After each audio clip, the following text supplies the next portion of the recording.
pessoal, primeiramente, boa noite a todos. Eu gostaria de agradecer à CIG, em especial o Núcleo de Gestão Empresarial, pela confiança e pela oportunidade de estar aqui presidindo o nosso debate. Então, inicialmente, eu vou fazer uma pergunta ao Riso. Riso, como é que está o nível de consciência do empresário brasileiro em relação ao tema da manufatura avançada? Como é que tu tens enxergado isso? E como a Associação Brasileira de Internet Industrial tem contribuído para melhorar esse cenário? Legal. Bom, logo que a gente começou os trabalhos dentro da área de desenvolvimento de negócios, essa era uma pergunta recorrente, né? Porque não existia uma pesquisa, né, de como é que esse tema hoje faz parte da agenda dos executivos, do líderes e até que ponto. Então, a gente resolveu fazer essa pesquisa, né? Os associados, de forma voluntária, interagiram, e a gente conseguiu informações de quase 100 grandes empresas do Brasil. E o que a gente viu não era muito animador.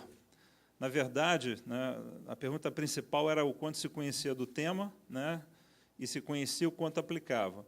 Então, ouvir falar sobre indústria 4.0, internet industrial, dizer que não ouvir é praticamente impossível, né? A gente recebe aí, acho que 2, 3 convites toda semana para esse tipo de debate. Então, todo mundo, de certa maneira, já ouviu falar. Agora, quando você pergunta para eles quais, efetivamente, começaram o processo, fizeram o piloto, começaram, aí o número cai drasticamente. Aí a gente está falando aí de menos de 30% dizem que tem alguma iniciativa.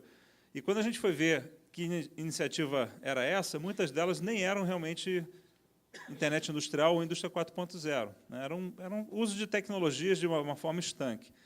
Então, a proposta da ABI e o que a gente faz, né, assim, vamos tirar do papel, vamos deixar a discussão e vamos começar. E começar não quer dizer grandes investimentos, começar não quer dizer, né, um trabalho muito extensivo. É realmente você começar a aplicar isso, né, como o Ridiger falou, né, pensa grande, começa pequeno. Então, a gente está praticamente com a grande missão de que a gente ajude que, em 2017, a gente comece esse processo. Né? Então, toda a chance que a gente tem de estar reunido com os executivos, que a gente fala assim, vamos, né, deixar de falar a respeito desse assunto, vamos começar a fazer alguma coisa e que seja em 2017. Quando a gente fez a conferência internacional em Joinville, nós trouxemos o Richard Solly, que é o presidente do ESI. E essa era uma pergunta, né, o quanto atrasado a gente está. Ele falou assim, olha, não muito, porque mesmo nos Estados Unidos, na América do Norte, na Europa, etc., as coisas ainda estão começando. Então, hoje, vocês não estão necessariamente atrasados, mas, se nada for feito, ano que vem, certamente terão, e a tendência é que essa defasagem cresça muito rapidamente. Então, assim, a gente ainda tem tempo de reagir, mas a gente precisa reagir esse ano. E ainda são poucos que realmente deram esse passo. Joia, Riso. Muito obrigado. Eu gostaria agora de fazer uma pergunta ao Ridiger. Uma pergunta bem pessoal, de um brasileiro para um alemão. É mais desafiante implantar uma aplicação da indústria 4.0 no Brasil? Que comparações você faria entre o Brasil e a Alemanha? Bom, acho que...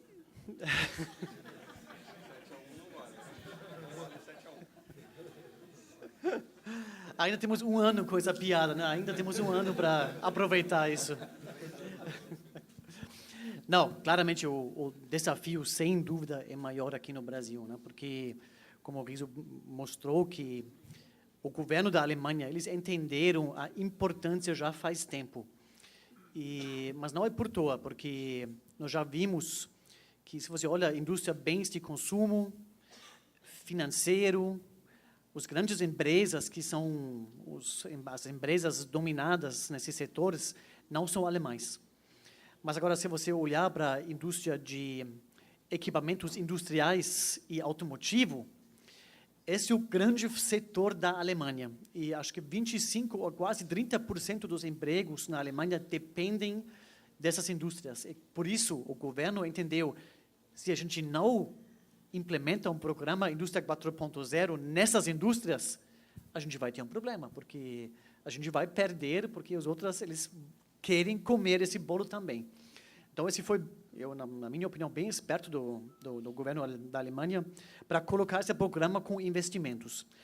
Esse pensamento ainda nós não temos no Brasil. Acho que, no momento, infelizmente, o governo aqui tem outras coisas na cabeça, muito pouco sobre a indústria 4.0. Por isso, o desafio é muito grande para convencer o empresário para pensar nessa forma, porque todo mundo tem outras coisas na cabeça. Então, o desafio é bem grande, mas, porém, nós temos que falar que o potencial no Brasil é bem grande. Acho que se as empresas conseguem fazer o fundamental, porque para mim a indústria 4.0 é um aditivo, né? Você tem que fazer a excelência operacional básico para melhorar os processos e depois aplicar a indústria 4.0 em cima. Então, esses dois passos têm que ser feitos. Mas para responder essa pergunta, o desafio é maior aqui no Brasil, sem dúvida nenhuma. Joia, obrigado, Ridger. Agora, na sequência, eu faço uma pergunta para o Fábio. Fábio, as tecnologias da indústria 4.0 que a Bosch utiliza dentro dos parques industriais são as mesmas que ela tem oferecido para os clientes? Sim. A tecnologia que a Bosch desenvolve e emprega é a mesma utilizada com os nossos parceiros. Acho que a principal diferença é que o desafio do Brasil é maior. Então, dentro da Bosch existe hoje uma divisão que a gente chama de InnoHub, que ela é voltada para inovação, para soluções, vamos dizer, tropicalizadas. Então, a gente também desenvolve de forma local tecnologias para as características do mercado brasileiro. E dentro desse InnoHub, também as parcerias de desenvolvimento são realizadas. Mas, essencialmente, a tecnologia é a mesma, sim. Né? Ok, obrigado. Riso, você gostaria de fazer uma pergunta para o Fábio ou para o Ridger? De novo?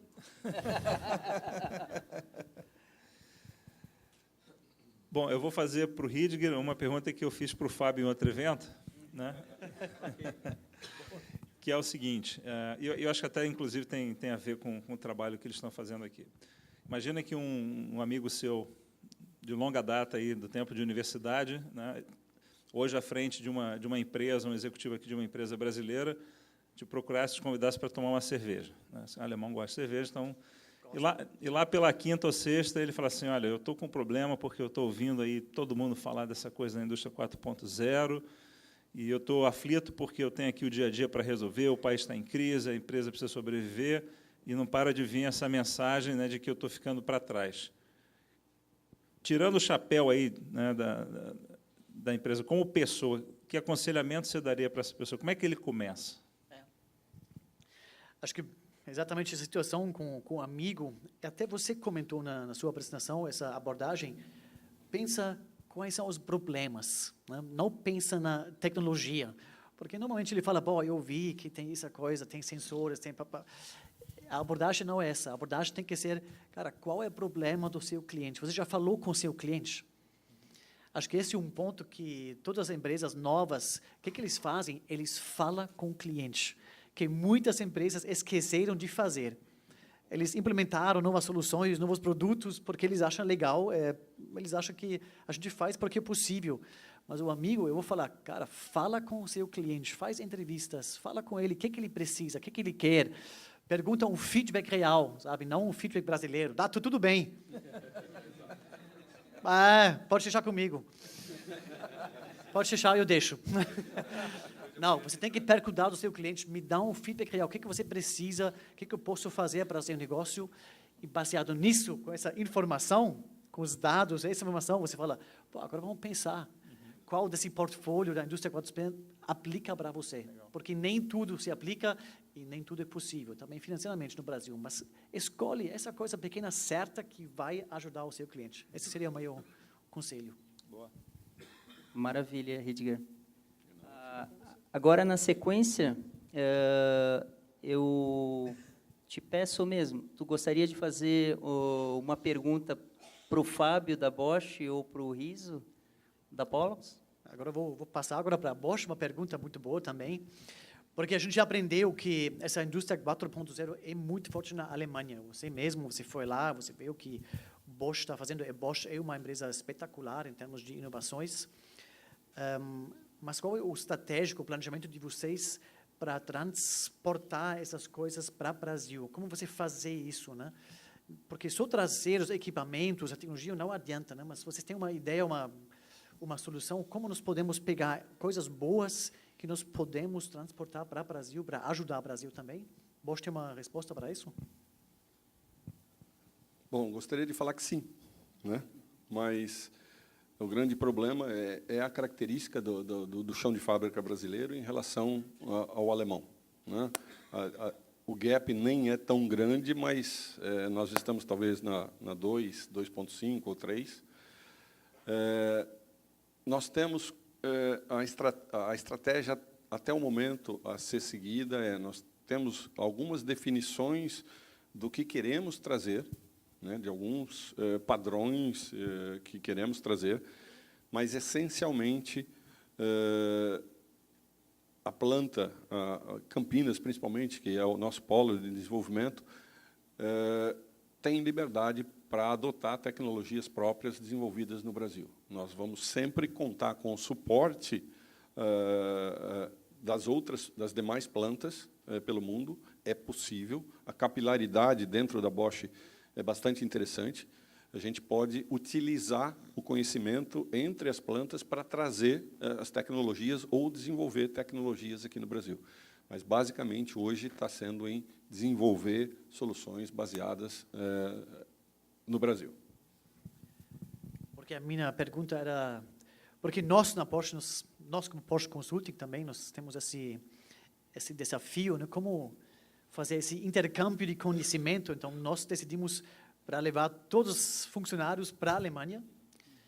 Acho que a semana que vem a gente vai levar a empresa inteira para Berlim, no Innovation Center da Volkswagen, do grupo Volkswagen, para pegar esse conhecimento, porque acho que esse é importante, que os funcionários pegam as coisas, vão pensar fora de equipamento, porque trazer equipamento, coisa é difícil, importação, né?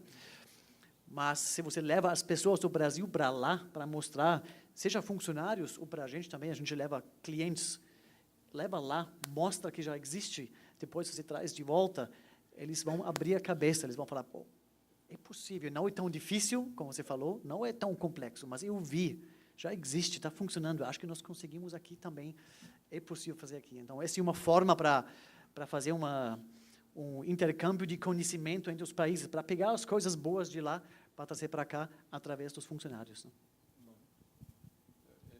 Nesse conceito, isso é bastante reforçado dentro da Bosch, né? Essa troca de informações, essa ida ou vinda, é o nosso dia a dia, né? Essa capilaridade segue nos dois sentidos, né? A gente não trabalha sozinho, basicamente estratégico, alianças estratégicas, não só com parceiros de negócio, mas dentro da própria empresa. Posso só acrescentar um ponto nessa questão do intercâmbio que é possível? Às vezes a gente está aqui no Brasil achando que, pô, mas como é que eu vou lá? Quem é que vai me receber? Será que vão realmente me mostrar? Nesse último ano, na Pollux, a gente esteve 3 vezes na Alemanha, em ocasiões diferentes. Numa delas, nós fomos visitar uma fábrica nova da Festo, né, que tinha sido recém-inaugurada. Até falaram que nós vimos a fábrica muito antes da maioria das pessoas da Festo. Nós fomos em Aachen visitar uma empresa menor que trabalha com alimentadores, né? Era uma tecnologia que a gente tinha interesse em conhecer.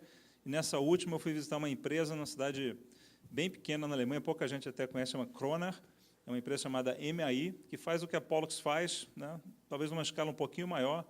E nas 3 ocasiões, é impressionante a abertura que houve em trocar informações e mostrar como fazia, não tinha segredo, assim, ó, aqui que como é que você faz lá? Eu faço assim, aqui a gente faz assim, deixa eu te mostrar, ó, essa máquina a gente usa dessa maneira. E todas as perguntas foram respondidas, então não há nenhum receio de compartilhar conhecimento, de como é que as coisas funcionam. Eu acho que a gente explora muito pouco isso. O Brasil é um país muito isolado do resto do mundo. Enquanto todo lugar que eu vou está cheio de chinês está em tudo que é canto, olhando, vendo, né, e absorvendo conhecimento, né, a gente fica aqui muito focado aqui no Brasil, né, a gente viaja muito pouco, né, você vai num evento da ESC, né, como a gente vai, pô, quinto evento seguido que eu vou, né, e eu sou o único brasileiro lá, né, você tem lá um monte de russo, chinês, indiano, americano, alemão, todo mundo lá, né, naquela efervescência, trocando informação. Para a gente parece que é tão difícil pegar um avião. Né? Você pega um avião aqui, de manhã você está na Alemanha, trabalha lá, pega um avião de volta. Quer dizer, não há dificuldade, o investimento não é tão alto se a gente comparar. Né? Hoje viajar é muito mais barato, mas a gente não tem essa prática de ir lá, né, beber na fonte, trazer as ideias. Eu acho que isso é uma das coisas que precisa mudar, porque para a gente aprender, a gente tem que ir lá ver como é que está sendo feito e queimar etapas, como foi falado. Então... Ótimo, Riso. Da mesma forma, Fábio, eu gostaria de saber de ti se tu deseja fazer uma pergunta para o Ridiger ou para o Riso a respeito da experiência que eles estão vivenciando. Acho que a pergunta é para o Riso. Ele vem falando com muita frequência dessa dificuldade do cliente em ter 4.0. Né? Por que ele não está solicitando soluções em 4.0? Qual é o seu ponto de vista? Eu acho que, especificamente no caso da Pollux, nós estamos hoje em torno de 350 clientes no Brasil. Eu acho que talvez 90% deles são empresas multinacionais. E acho que, em boa parte dos casos, os executivos que estão nessas empresas, apesar de serem brasileiros, eles não têm, talvez, autonomia, não têm orçamento, ou, às vezes, têm medo de arriscar e perder o emprego. Né?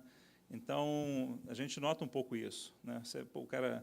Tanto que a provocação que eu faço, o que um executivo brasileiro numa empresa estrangeira deve fazer para a gente avançar mais rápido?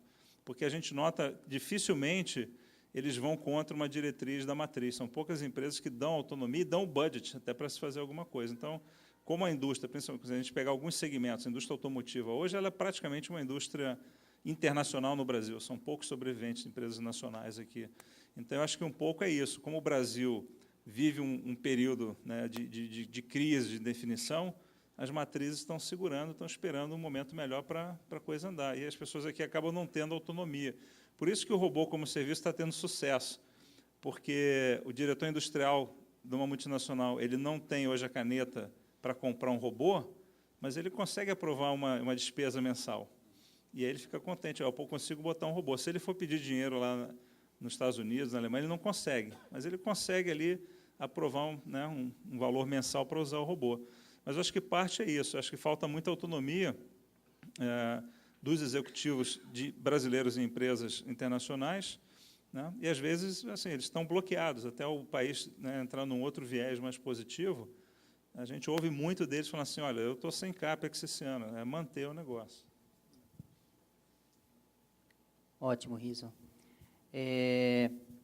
Na sequência, eu tenho mais uma pergunta aqui do auditório para o Riso. Né? Eu vou direcionar para o Riso, mas eu gostaria que os demais também complementassem, se entenderem como oportuno.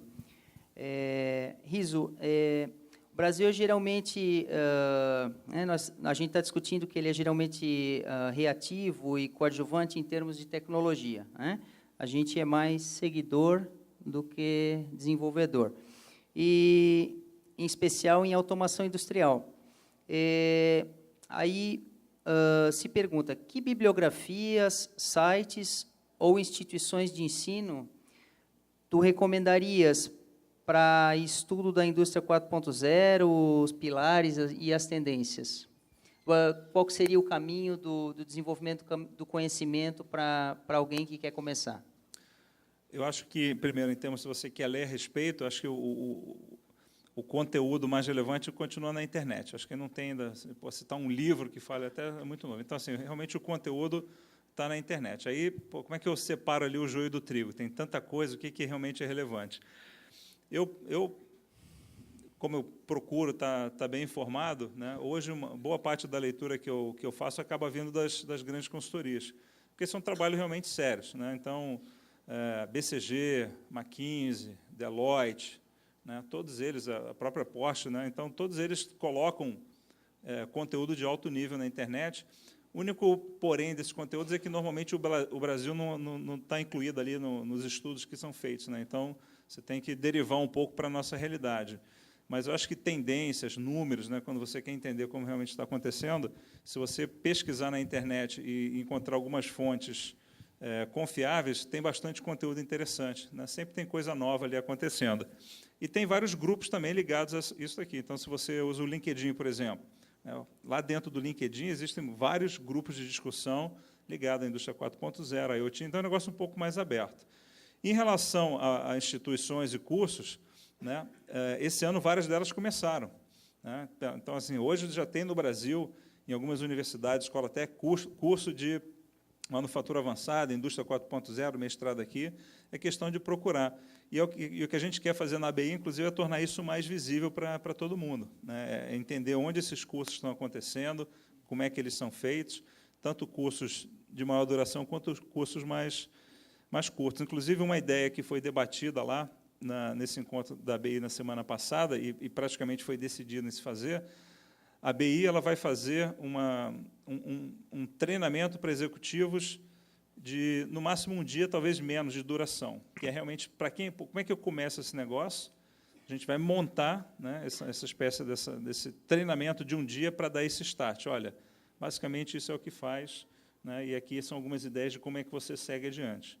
Então, tem bastante material, e tem também universidades, a própria Unisociesc, né, já está com uma iniciativa nesse sentido, né? A gente sabe que o Senai também tem escolas voltadas para isso, então é questão de procurar um pouquinho, mas eu acho que essa combinação internet e as escolas que já saíram na frente. Legal, Riso.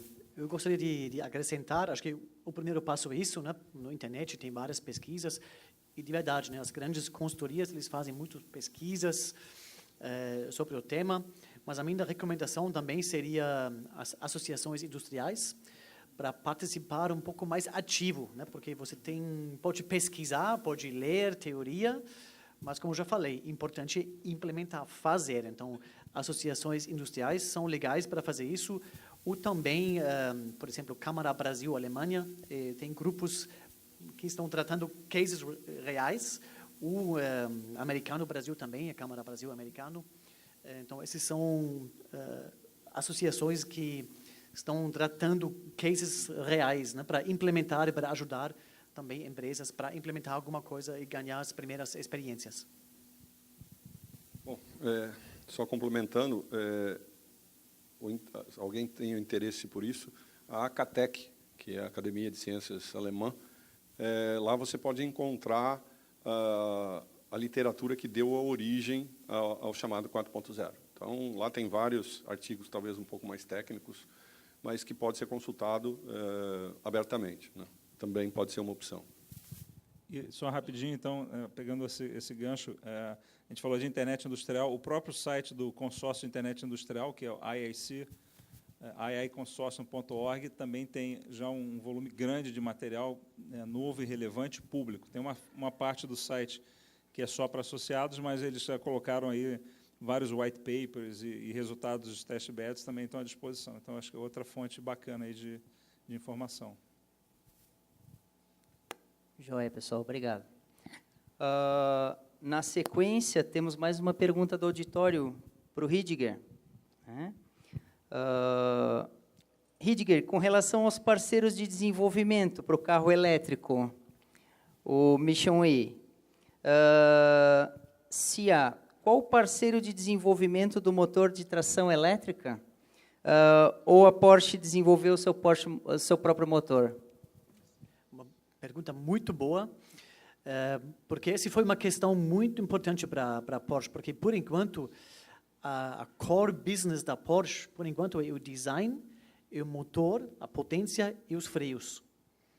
Bosch definiu essas três coisas como os elementos cores do carro. E agora, com esse carro elétrico, é já um pouco diferente, né? A gente precisa de novos parceiros. E a gente definiu também que agora a transmissão vai ser um dos pontos que nós queremos fazer dentro de casa, porque tem que ter uma característica Porsche, mas nós buscamos muitos parceiros em termos da bateria, porque essa é uma tecnologia difícil, né? E todo mundo está buscando agora uma solução. Então, os nossos parceiros que nós buscamos tem muito a ver com bateria, com energia, porque nós queremos um carro que anda 500, 600 quilômetros sem recarregar. E também tem que ter uma bateria que você consegue carregar em 15 minutos. Você precisa de uma fonte bem forte para fazer isso, porque 15 minutos é exatamente, a gente pesquisou com os clientes, quanto tempo você consegue esperar para recarregar completamente seu carro. Eles falaram, máximo 15 minutos. Se demora mais, não é bom, porque você anda rápido, depois tem que parar 15 minutos, não dá, né? Então, por isso, você precisa parceiros nesse ponto, bateria e a técnica como recarregar a bateria. Na sequência, vamos fazer uma pergunta para o Fábio, né, da Bosch. Então, como foi o crescimento da Bosch na área de sensores, Fábio? Qual o percentual de desenvolvimento interno, desenvolvimento de competência interna e qual o percentual foi via aquisição de empresas e ou startups? Bom, a Bosch hoje um dos maiores fabricantes de microsensores, o chamado MEMS, Microeletromechanical Sensors, do mundo. Em abril, ela anunciou um investimento de 1,3 bilhões de euros numa nova planta de sensores para atender o mercado de IoT nos próximos, até 2030, pelo menos. É um mercado que cresce absurdamente ao ano. E houve muitas aquisições, né? Aconteceram aquisições, como eu falei, não dá para fazer sozinho. Agora, eu fico te devendo qual foi esse percentual de crescimento, né? 1,3 bilhões de euros de investimento numa nova planta me parece, assim, dentro de casa, foi o maior investimento que a Bosch fez nos últimos 130 anos. Só isso mostra qual é o potencial desse mercado. É muito, muito grande. Na sequência, tem uma pergunta muito interessante para o Riso. Como as universidades podem se incorporar a esse movimento da manufatura avançada, né, da internet industrial, da indústria 4.0? Eu acho que de diversas formas. Eu acho que, primeiro, ela não pode perder o sentido da principal missão de uma universidade, que é formar as pessoas, né? Então, eu, se hoje fizesse parte de uma universidade de engenharia, por exemplo, teria uma preocupação muito grande em relação à forma como a gente transmite a informação, né, o quanto isso é prático, e o conteúdo. Então, eu acho que a missão de formar as pessoas da universidade é a razão número 1. Na sequência, você tem a capacidade da universidade também de desenvolver pesquisa. E aqui a gente tem aquela velha história do Brasil, que é chovendo molhado, essa distância que a academia mantém do setor privado, que é uma coisa histórica no Brasil, se comparado a outros países. Mudou, né? A gente hoje tem casos de sucesso, a gente tem aqui em Santa Catarina, talvez o mais emblemático, que é o trabalho que a Embraco realizou com a UFSC ao longo de vários anos, aí, com bastante sucesso. Então, eu acho que hoje são os dois pontos principais. A universidade ela precisa realmente se atualizar do ponto de vista do conteúdo, mas principalmente da forma do ensino. Eu acho que a maneira tradicional aí de um curso de engenharia de 5 anos, né, com aquelas aulas assim, não faz mais sentido, né? Acho que a gente precisaria rever isso, tanto na duração quanto na forma. E eu acho que a universidade, dentro dos seus programas de pesquisa, onde estão sendo desenvolvidos os mestrados, doutorados, etc., precisaria realmente ter uma pesquisa mais aplicada à realidade, realmente buscar um problema real para resolver e não ter aquela preocupação de só gerar um paper que vai para a prateleira lá da biblioteca e vai ficar lá e ninguém vai ler.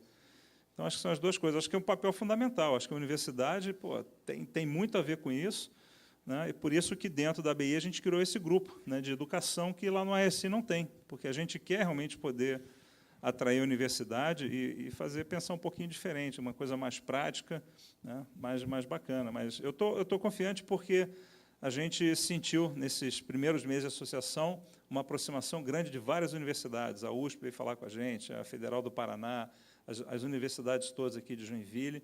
Então, a gente nota também que lá as pessoas têm essa preocupação, querem mudar. Engraçado que fala assim, a gente precisa mudar, mas a gente sabe que é difícil. Então, né, o Rüdiger está falando da questão de mudança, talvez, alguém tem que dar uma... uma corda, né? Vamos mudar, é possível mudar, né? E se tem alguém que é resistente à mudança, se um professor é mais reacionário, quer ficar com aquela coisa, a maioria tem que mudar isso. A universidade precisa se reinventar realmente para ser mais rápida e atender essa demanda nova. Mas eu estou esperançoso, eu acho que a quantidade de pessoas que querem a mudança está começando a aumentar. Eu acho que esse é o movimento na direção certa. Eu acho que o papel da universidade é fundamental. Eu estou percebendo que mais e mais essa cooperação entre indústria e a faculdade e a universidade cresce cada dia mais. Eu já vi algumas soluções que a gente vai implementar no produto, eles vêm da universidade. Um exemplo é que esse carro elétrico ele tem que ter também, para aprovar, vários quilômetros de teste. E agora você não consegue mais fazer esses testes fisicamente. Não é mais possível, porque você precisa milhões de quilômetros de teste. E agora existe uma cooperação com uma universidade na Alemanha que desenvolve programadores de videogames. E eles conseguiram escanear as ruas e agora milhões de quilômetros desse carro vão ser feitos virtualmente. Essa é uma solução que vem da faculdade. Eu vi isso, parece um videogame mesmo, mas com todos os sensores, eles estão testando. Eles falaram que é impressionante que o tempo que você anda com o carro fisicamente e o tempo que você anda na simulação é milissegundos diferente. É impressionante, né? Então, esse é o papel. Acho que as universidades eles têm que cooperar muito mais, porque as jovens eles vão sair da faculdade já preparado para não ter mais tempo de aquecimento. Eles vão sair da faculdade, já entrar e já trabalhar. Acho que esse vai beneficiar também e vai também acelerar a velocidade do desenvolvimento de novos produtos. Nós vamos fazer mais uma pergunta, porque a gente já está avançando muito no tempo, né? Está muito interessante, tem vindo muitas perguntas boas do auditório. Então, a última pergunta a gente faz aqui para encerrar para o Rüdiger e para o Fábio, que falaram muito, né, de eliminação de desperdícios, foco no cliente. Então, a mentalidade enxuta ela está incorporada nos princípios da indústria 4.0. A busca pela sincronização da cadeia de transformação se torna possível via indústria 4.0? Como é que funciona a integração dos princípios do Lean dentro da indústria 4.0? Eu particularmente entendo que 4.0 não funciona sem ferramentas de Lean, né? Então, preparar o chão de fábrica, trazer o chão de fábrica em condições de operacionalidade, usar as ferramentas de Lean, é essencial para que se possa aplicar 4.0. Se você for direto para 4.0, é desperdício de força, energia, tempo e dinheiro, né? As ferramentas hoje existentes auxiliam e devem ser utilizadas na introdução de uma 4.0. Eu concordo completamente. Acho que o Lean, a excelência operacional, é o fundamento da indústria 4.0. A gente viu o exemplo de uma fábrica, depois você mostrou que é possível colocar sensores para fazer esse processo inteligente. Mas você viu o processo que tinha muito estoque de material, não era sincronizado. Então, eu sempre falo, se você tem um processo de bosta e você coloca 4.0, o que você vai ter? Bosta 4.0. E as pessoas acham que agora vamos fazer esse processo inteligente, mas nós não vamos melhorar. Então, você vai ainda ter um processo burro e só muito mais caro porque você investiu, mas o resultado não vai ser melhor.